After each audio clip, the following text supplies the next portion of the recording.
Salut à tous, Kwame Sport, j'espère que vous allez bien, peu importe l'heure et l'endroit où vous regardez cette vidéo. Avant de commencer, cliquez sur like, abonnez-vous et activez la cloche de façon à être tenu au courant quand je posterai de nouvelles vidéos. Comme vous le savez tous, ce week-end, nous aurons ce qui est sûrement la meilleure carte sur le sol américain de cette année.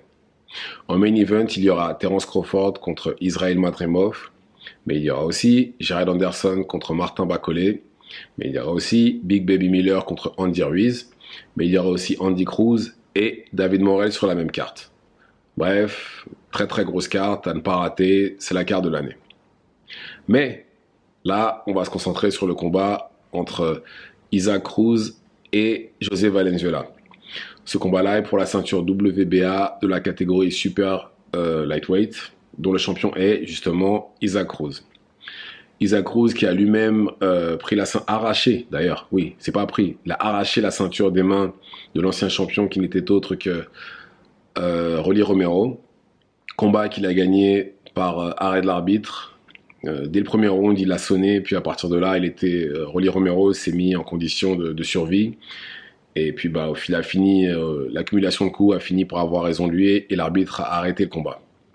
De son côté, José Valenzuela a lui gagné son rematch contre Chris Colbert. Cette fois-ci, il a retiré les juges de l'équation en mettant KO Colbert au 6e round.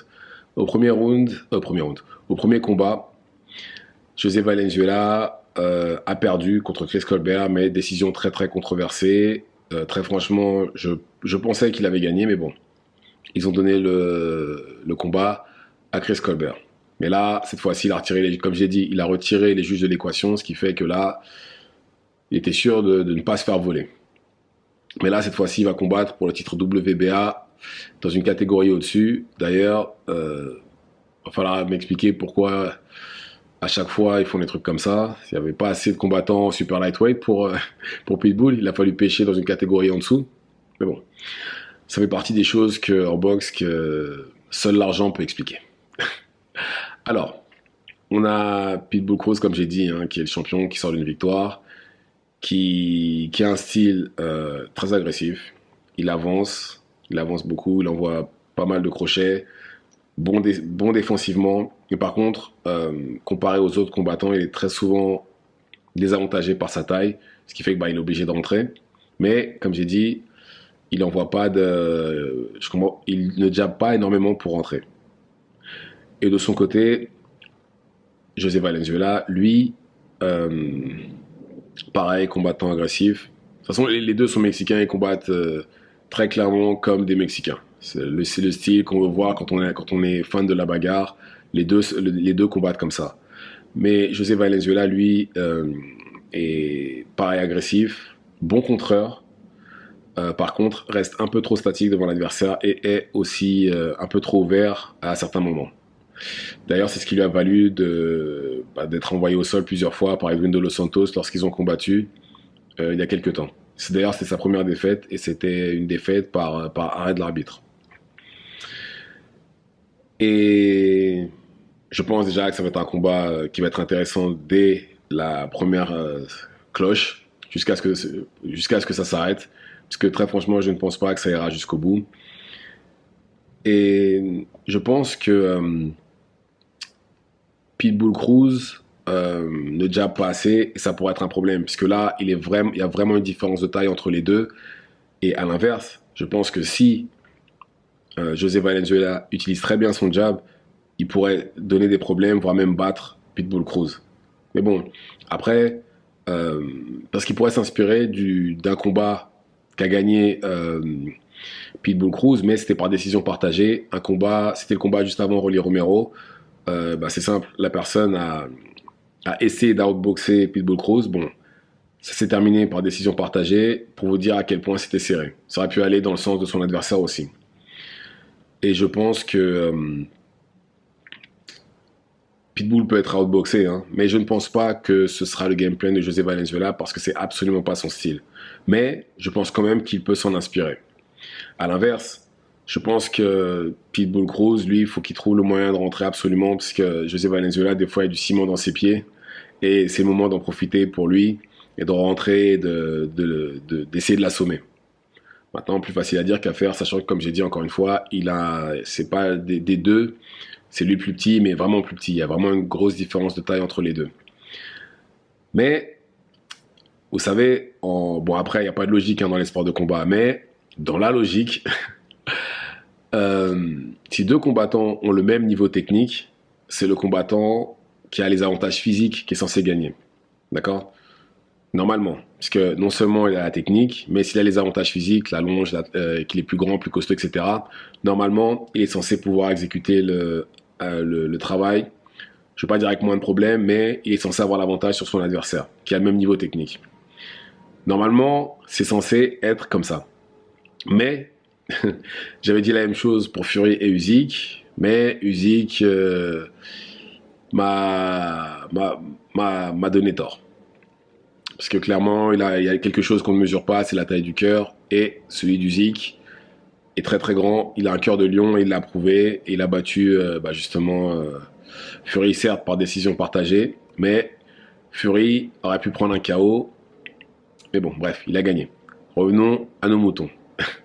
Et en ce qui concerne José Valenzuela et Pitbull Cruz, je pense que José Valenzuela devrait choquer le monde en battant Pitbull Cruz.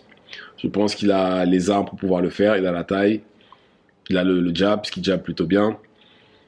Et, il a le style justement pour pouvoir. Le Pitbull Cruz a le style justement qui fait que s'il utilise bien son jab, il pourra rien faire. Maintenant, ça va dépendre du game plan de José Valenzuela. S'il utilise bien son jab, normalement ça devrait aller. Mais voilà, il faut quand même faire attention parce que je dis ça, mais Pitbull Cruz de son côté est très bon défensivement et a un menton en granit.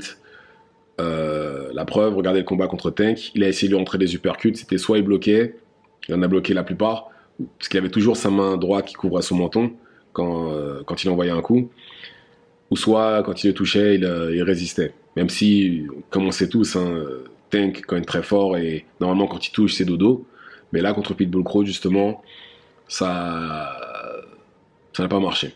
Mais bon, après, faut pas oublier visiblement il avait une main cassée Tank lors de ce combat-là. Mais non, ça n'empêche pas qu'il n'a pas réussi à inquiéter Pitbull Cruz durant le combat. Et de l'autre côté, par contre, comme j'ai dit, après Edwin De Los Santos est un gros puncher. C'est un gros puncher. Il a réussi à envoyer il a réussi à envoyer Valenzuela plusieurs fois au sol et il a réussi aussi à oui, tout simplement à gagner le combat par arrêt de l'arbitre. L'arbitre a vu ce qu'il avait à voir, il a préféré arrêter le combat. Mais voilà, il faut absolument que Pitbull, vu la taille qu'il fait, il faut absolument qu'il puisse rentrer. Même si, bien entendu, ça ne veut rien dire dans les sports de combat. Mais là, je pense que il y a déjà eu un exemple de comment battre, enfin, plus ou moins du blueprint pour pouvoir battre Pitbull Cruz. Maintenant, après, tout dépendra de ce que l'équipe de Valenzuela aura prévu pour ce combat-là. Mais j'insiste, je m'attends vraiment à un bon combat entre les deux du début à la fin.